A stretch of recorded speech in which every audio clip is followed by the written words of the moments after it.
Peace be upon you. God willing, today we're going to talk about a pretty critical topic, and the topic is learning and understanding. And it's something that the Quran emphasizes very dramatically. In 58:11 it reads, God raises those among you who believe and those who acquire knowledge to higher ranks. God is fully cognizant of everything you do. That if we want to get to a higher rank to achieve a higher status within God's kingdom, that the method of doing that is by acquiring knowledge, and obviously being able to apply that knowledge is going to be essential. In 2880 it reads, the real wealth. It says, as for those who are blessed with knowledge, they said, woe to you, God's recompense is far better for those who believe and lead a righteous life. None attains this except the steadfast. So God is telling us here that those who acquire knowledge are able to come to these realizations. And it requires us to be steadfast, in essence. And in Proverbs chapter 8, verses 10 and 11, it says, choose my instruction instead of silver, knowledge rather than choice gold. For wisdom is more precious than rubies, and nothing you desire can compare with her. And you think about this, why is there such an emphasis towards knowledge, understanding, wisdom? It's because when you have these, you have something that's more valuable, more priceless than any material wealth that you can imagine.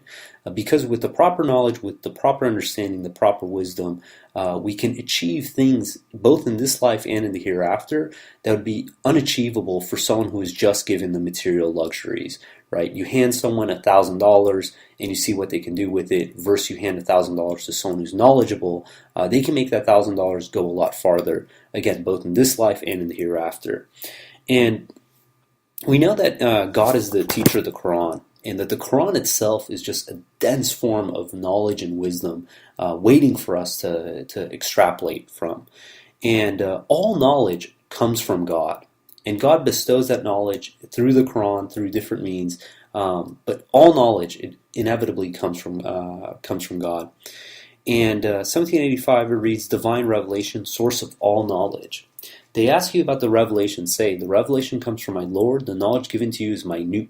If we will, we can take back what we revealed to you. Then you will find no protector against us. And you think about every single scientific discovery, every single engineering breakthrough. This was all divinely inspired by God, that at that time, at that moment, this knowledge, this information was going to be given to mankind so we can potentially benefit ourselves.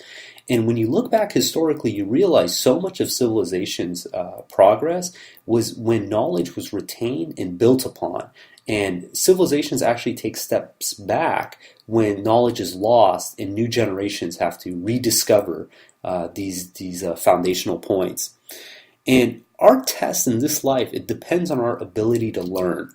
Learn from what God teaches directly through the Quran, and learn from history, learn from the interactions we have, learn from our parents, our teachers, everything. And you can think of Earth, in essence, as a halfway house, where we were put into this world to relearn what it means and work our way back into God's kingdom, and what it means to be back into God's kingdom. And we're going to school, and our textbook is the Quran. And it's not much different than when you go to school and you take a class and the professor gives you a textbook, and that's your requirements to pass that class, is understanding and applying that textbook. Our textbook for life is the Quran. And in 231 it reads, the test begins. And it says, he, God, taught Adam all the names, then presented them to the angels, saying, give me the names of these if you are right. They said, be you glorified, we have no knowledge except that which you taught us. You are omniscient, most wise. He said, O Adam, tell them their names. When he told them their names, he said, did I not tell you that I know the secrets of the heavens and the earth? I know what you declare and what you conceal. And God has taught us in this world certain things that have been bestowed upon us through these life experiences that we have, that if we use them effectively, it's going to grow and benefit ourselves. And if we choose to be unappreciative, not apply them, or apply them improperly, it's only going to be to the detriment of our own souls. And when we learn something, for instance, God taught Adam the names.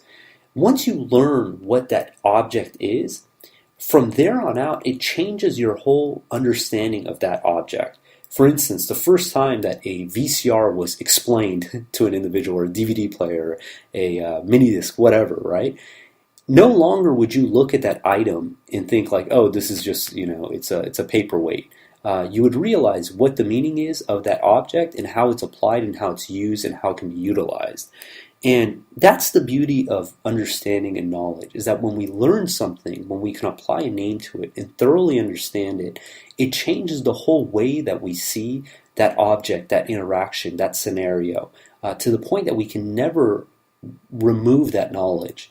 In essence, it's like when you go through an experience and someone explains to you, for instance, like the tactics of negotiation, and you see the back and forth and the way that the negotiation is conducted is going to be completely different than if you were going in there and just thinking, hey, these are two people arguing back and forth with one another. What's the purpose of all this?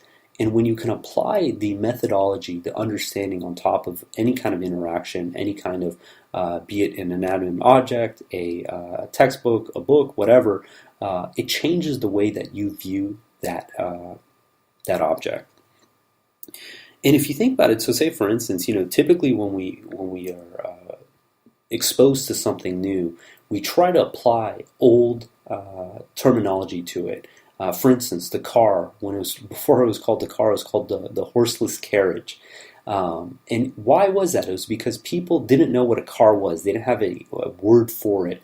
So they associated with something that they were familiar with, which was a carriage. And they said, well, it's like a carriage, but without the horse, so it's a horseless carriage. But obviously, as that platform expands, all of a sudden it creates all new kinds of words. Modern day example of that is like a smartphone, right? Every time there's a new technology, a new discovery, it forms all new forms of words, vocabulary, understanding around that topic. When Einstein came up with general relativity, all of a sudden, all these abstract topics were brought into layman terms where anyone can go and learn. And same thing with the smartphone. When the smartphone came to the market, all of a sudden, the concept of an app, freemium, CDMA, GSM, FaceTime, all these things, you think even podcasting came into being. And now we use these in our day-to-day conversations as if they've always been around. But if you showed someone, in the past, say 100 years ago, an iPhone, what would they think? They would say, oh, okay, this is a great paperweight. It's meaningless to them. But once that meaning is revealed to them and it's shown to them how it works, how it functions, all of a sudden their viewpoint on that product is vastly different. And the way that we understand that is, again, it's through language. And it's such a blessing that God translated this Quran from Arabic to English, which is the prominent language in the world today. And without having a language to understand, to get that understanding, learning is pretty much, it's a moot point. You're not going to be able to learn. And 26, 198 through 199 reads, the Quran must be translated. It says, if we revealed this to people who do not know Arabic and had him recite it in Arabic, they could not possibly believe in it. And it's a blessing that God allowed this Quran to be translated into English, where average person, who isn't of Arabic descent, who doesn't know and understand Arabic, can pick up this book and understand it. And in 44:58 it reads, we have thus clarified it in your language that you may take heed. So now we don't have an excuse. We can't say, oh, well, it was written in a language I don't understand and I had no access to it. The Quran's translated. It's in English. Anyone who understands English can pick up this book. It's easy to understand and they can apply it to their life. So now that we have the Quran in our language, what's next? How else can we learn? And God tells us in 2:282, it says, you shall observe God and God will teach you. God is omniscient. So by observing God, one of the names of God is that He's the teacher of the Quran. And when we observe God, when we pay homage to God, God is the one who's going to basically guide our understanding in this Quran to open up our hearts. And for those who aren't sincere, they'll have no access to the Quran. And in 22:5 it says, while some of you die young, others live to the worst age, only to find out that no more knowledge can be attained beyond a certain limit. Also, you look at the land that is dead, then as soon as we shower it with water, it vibrates with life and grows all kinds of beautiful plants. So the question here is, what's this age that basically people aren't allowed to obtain any more information?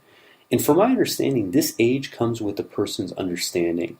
And the answer to it is in 288. It says, tragic statement, my mind is made up. It says, some would say our minds are made up. Instead, it is a curse from God as a consequence of their disbelief that keeps them from believing, except for a few of them. Is that once we come to the understanding that, oh, we have it figured out, we understand everything, there's no more to learn, I've reached that plateau, then God is going to lead us by virtue of our belief and in essence lock us out from being able to learn anything else. As long as we're receptive and open to learning in the lessons that God is trying to teach us, there's always going to be more to learn. So this takes us to the first guideline, in essence, to how we learn. I'm going to pull these verses from the Quran. And my first takeaway is that we need to watch, listen, and pay attention. And listening is absolutely critical. In 5108, it says, you shall observe God and listen. And in 2269, it says, wisdom, a great treasure. It says, we bestow wisdom upon whomever he chooses, and whoever attains wisdom has attained a great bounty. Only those who possess intelligence will take heed. So we have to listen for what God is trying to teach us. And listening can be as easy as just reading the Quran and paying attention to it, or thinking of the life lessons that God is trying to teach us in our day-to-day. That God is doing everything, that he controls the hearing, the understanding, and nothing, like we talked about in the previous podcast, happens in vain. Every interaction that we have, every TV show we watch, every lesson plan we sit into, every book we read, God is trying to teach us something. And if we're open and we listen, God willing, he'll reveal it to us. And in 2189 it says, you shall observe God that you may succeed. And again, consistently, we have to basically devote ourselves, submit ourselves 100% to God alone. And when we do that, God opens up our heart and allows us to grow our understanding. So that's the first step, is listen. The next thing that it's actually in the first revelation of the Quran is read. God emphasizes this aspect of reading so much in the Quran that it's the very first revelation. It was given to Prophet Muhammad, and it was stated twice. And in 96:1-5, it reads, coincidentally enough, read in the name of your Lord who created. He created man from an embryo. Read in your Lord most exalted teaches by means of the pen. He teaches man what he never knew. And the third revelation is 73:4, where it says, read the Quran from cover to cover. So we see two instances in two revelations of the first three where the commandment is to read. Read in the name of your Lord and read the Quran from cover to cover. But there's something else that's interesting. In 96:4, it says, God teaches by means of the pen. So we'll get back to that as far as the takeaway, but let's focus on the reading part for now. The second thing is, outside of just reading, is reading thoroughly. Getting deep into a subject matter. And that's what we're trying to do, through QuranTalk, through Quran studies, is trying to understand the inner workings of God's system, of the Quran, the teachings, the knowledge, the wisdom that's there. And it's important that, we go deep into the subject matter. God tells us in the Quran not to accept any information unless we verify it for ourselves, right? It's this constant emphasis, like, if you hear a rumor, that it's our duty that we have to investigate if we're going to choose to believe it. That God is telling us if we want to truly learn, we need to go deep into the subject matter.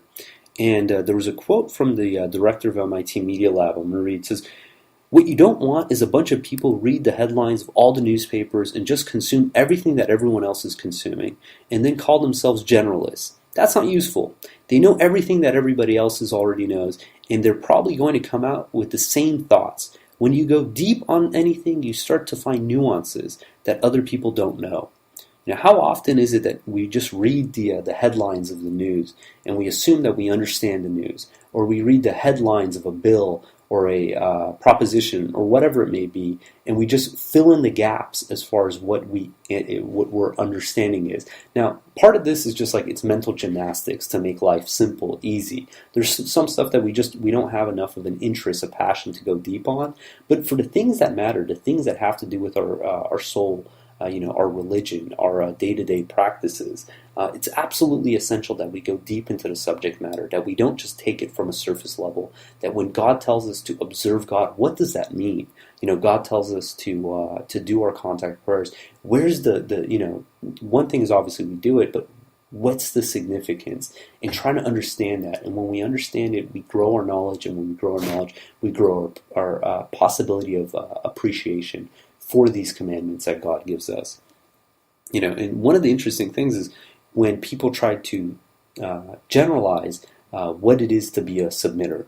Because they say, what religion are you? And you say, well, I'm a submitter. It's like, well, what's that? And they try to pigeonhole you into, oh, you're a Muslim.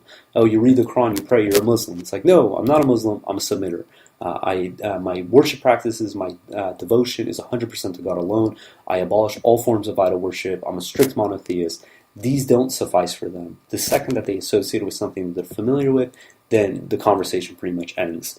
And you see this a lot with people who even they go to try to understand the Quran, and as opposed to going deep into the subject matter, as opposed to reading the Quran from cover to cover, they selectively pick one verse out of context and they come to a conclusion and they think that, okay, I've understood the Quran.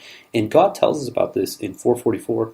It says, have you noted those who received a portion of the scripture and how they choose to stray and wish that you stray from the path? In 451 it says, have you noted those who received a portion of the scripture and how they believe in the idolatry and false doctrine, then say the disbelievers are better guided than the believers. And there was an incident that happened. This was in 2010. It was kind of sad. Shirley Sherrod, she was the head of, I think it was the Agriculture Department, U.S. Department of Agriculture. And she was given a speech at the NAACP. And what happened was she was talking about her first incident where she was working with a farmer who was a racist, who was white, and how just the resentment she felt. And what happened, and you see this all the time, someone took that snippet of her speech and they just completely blew it up on the internet. She had all this bad rapport, was forced to resign. All these people made these nasty comments about her. And then eventually someone said, hey, well, let's listen to the entire speech. And what was interesting was it was about how she overcame her tendencies of racism and hatred towards this white farmer, and how she overcame that. That was the purpose of the speech. But people, they pick and choose, they pick that one tidbit and they assume, they generalize everything else. And as submitters, we need to, in essence, have a higher level of integrity to go deep into the subject matter for things that we're going to make a moral decision on, that we truly understand it, that we grasp it, that we spend that extra effort and brain power to understand it. And in the Quran, we see this the same theme. In 17106, it reads, the Quran released slowly to facilitate memorization. A Quran that we have released slowly in order for you to read it to the people over a long period, although we sent it down all at once.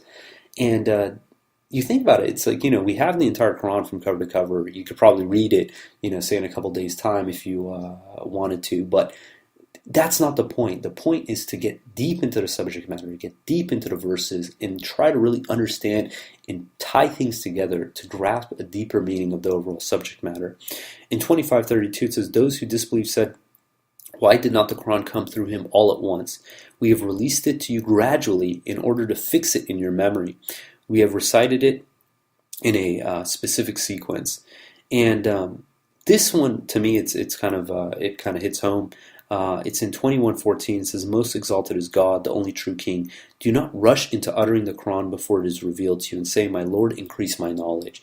How often is it that we get the message, we come to the realization that the Quran is the book of God, and it's employing the messages from God, and we rush to our families and friends to try to explain it to them, and in doing so, we just completely butcher it.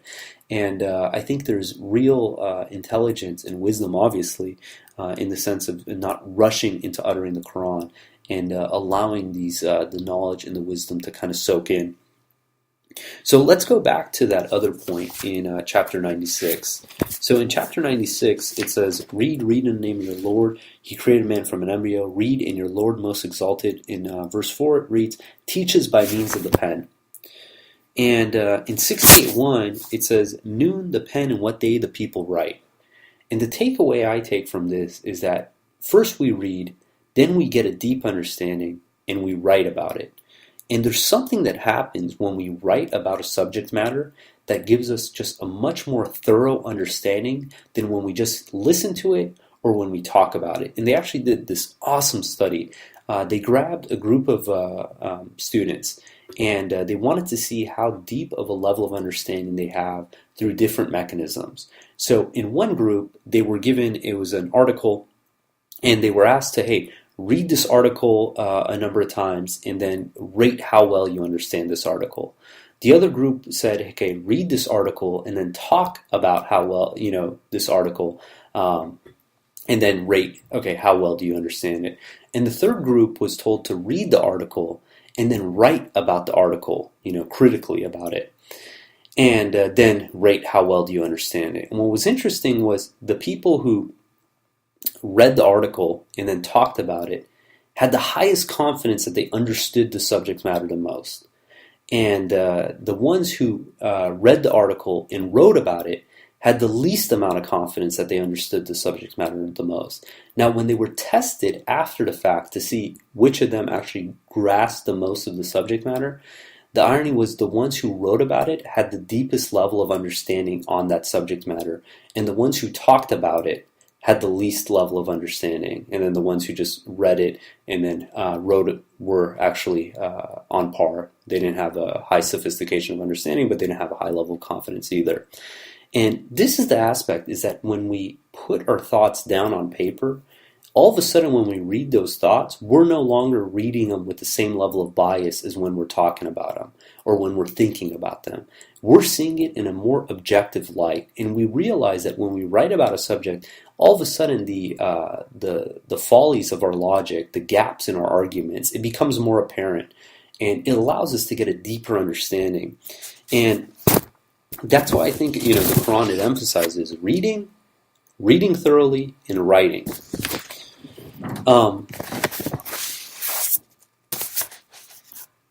And what else? So in addition, we have those items, but how else can we improve our knowledge, our wisdom, our understanding? And this one is a little more subtle, but again, God emphasizes it in the Quran, and there's scientific research to back this. Is this concept of sleep? In 78:9 says, "We create sleep so you can rest," and in 30:23 it reads, "Among his proofs is your sleeping during the night or the day, and you're working in pursuit of his provisions. In this there are sufficient proofs for people who can hear." And there's a direct connection between learning and sleeping. And one of the really cool studies was that they were looking at brain neurons and memorization. And what they found out that after learning a task and going to sleep, the amount of retention that the individual had was a lot more than someone who just learned a task and then was asked to re-administer that complicated task. And there's something that happens during sleep that all of a sudden the memories, the learning that we've done during the day, it gets kind of defragged. God knows the exact process, but in essence it gets wired into our brains to make us a lot more effective. And if you want to learn more about that, if you go to healthysleep.med.harvard.edu, it talks about some of the studies and the findings around that. And there's also a pretty awesome TED Talk that I listened to in regards to the connection between memory and sleep. And in 769 says, "Remember God's blessings that you may succeed." So, by having better sleep, we get better memory. By having better memory, we can remember God's blessings. And another aspect as far as how we can increase our knowledge and our capability of learning is by being calm. And this is the foundational piece of submission, is that when we're submitters, we submit to God's will, and we don't allow external factors to shake us. That anything that happens in our life, that we have the absolute trust that God has our best intention in mind, and there's a good reason for this. And there is a awesome book. It's called Luck Factor, and it's writings on the largest scientific research around the concept of luck. And what they wanted to find out was, why is it that some people are lucky and other people, are less lucky? And what they found out that, obviously there isn't any kind of supernatural thing that's happening per se. But there were certain characteristics that lucky people had, and this is one of the studies. This was my favorite one from the book. They did a research project where they gave people a newspaper, and they told them, count the number of pictures in this newspaper. And what happened was, the people who were quote unquote considered themselves unlucky, they would go through and quickly start counting the number of pictures, and they would give the total to the researcher and say, hypothetically, 42, whatever. And the people who were considered themselves to be more lucky, what they realized was, on the second page, there was a full spread on the newspaper, and it said, don't read anymore, there's 42 images in this newspaper, tell the researcher. And then if you go to a couple pages more, it's a half spread that said, tell the researcher you've seen this ad and collect, $200. And the conclusion from this finding was that the people who considered themselves lucky were able to be calm during this situation and be able to absorb more of what's going around, as opposed to being so fixated on counting those pictures that they lost sight of these other opportunities. And the ability of being able to see opportunities where other people miss has a lot to do with being calm, being in the moment. Not being so fixated on getting, this one task done, but being kind of open and receptive to the environment around us. And when we do that, God is going to give us opportunities that we might have missed otherwise. And if you want to check out that book, it's called Luck Factor, and it's a really good read. In 8.2, it says, the true believers. The true believers are those whose hearts tremble when God is mentioned, and when His revelations are recited to them, their faith is strengthened, and they trust in their Lord. 10:57, it says, O people, enlightenment has come to you here and from your Lord, and healing for anything that troubles your hearts, and guidance and mercy for the believers. And in 8:45, this is at the time of war, it says, O you believe, when you encounter an army, you shall hold fast and commemorate God frequently, that you may succeed. And I believe it's in chapter 48 that it says God cools the chest of the believers, either 48 or 8. Got to double check on that, but that's another one that when we're calm, we're collective, that we're actually more open to the opportunities that God is kind of giving to us. And this whole thing, to kind of tie back to the learning is, how do we make the most use of this? When you think about it, it's like God has given us so much resources in this life, today more than ever, where we have access to so much news, so much information, so much learning. And are we fully utilizing this? You think about the iPhone that's sitting in your pocket, right? That it has access to the world's largest encyclopedia in the world that has ever been created, Wikipedia, with information on any subject matter you can possibly imagine. You think about how many videos on YouTube, there's TED Talks, there's lectures, there's all kinds of conferences that in the past you'd have to spend thousands and thousands of dollars and be hand-selected to be able to participate in, that are freely available to anyone, anywhere in the world at the comfort of their own home. And, are we really utilizing this learning? You look at, there's services like Udacity and Coursera, and they're offering online, college education material from some of the best professors in the world to teach, the most cutting-edge subject matters. And again, this is all free, readily available. And just being able to utilize that to grow our understanding, because when we learn more, just like we read in the first in 58:11, we're able to apply that towards our day-to-day life, and God willing, become better submitters. And when we become better submitters, we can increase our rank within God's kingdom. And there's so many resources Every day there's new ones that come out. You want to learn how to code. You want to learn how to do pottery. You want to learn how to, you name it, be a DJ music. There's endless topics that, there's resources online to be able to teach us, to learn from. And every time we learn something new, we can draw parallelisms with that to God and the Quran. And, God willing, be able to grow and develop our souls. And it reminds me of the verse in 62:5. It says, "The example of those who are given the Torah then fail to uphold it is like the donkey carrying great works of literature. Miserable indeed is the example of people who rejected God's revelations. God does not guide the wicked people." You think about this. Let's not be like that donkey carrying great works of literature. At our hands, at our fingertips, we have access to the most intelligent minds on the planet. We have access to tools that past generations couldn't possibly dream of, to be able to grow and develop our souls. We have unlimited amount of books, right, that we can tap into, order for a couple bucks, or even download for free potentially, to continuously grow and learn. A lot of people, they attribute learning only to something that you do as a child. And learning is a lifelong process. And, we should never get to the point where we think that, we've tapped out, we've learned everything there is, there's nothing more to be gained, and allow us to reach that threshold. And I'm going to end with a verse from Proverbs. It's 16:20. It's short, it's sweet. It says, "Whoever gives heed to instruction prospers, and blessed is the one who trusts in the Lord."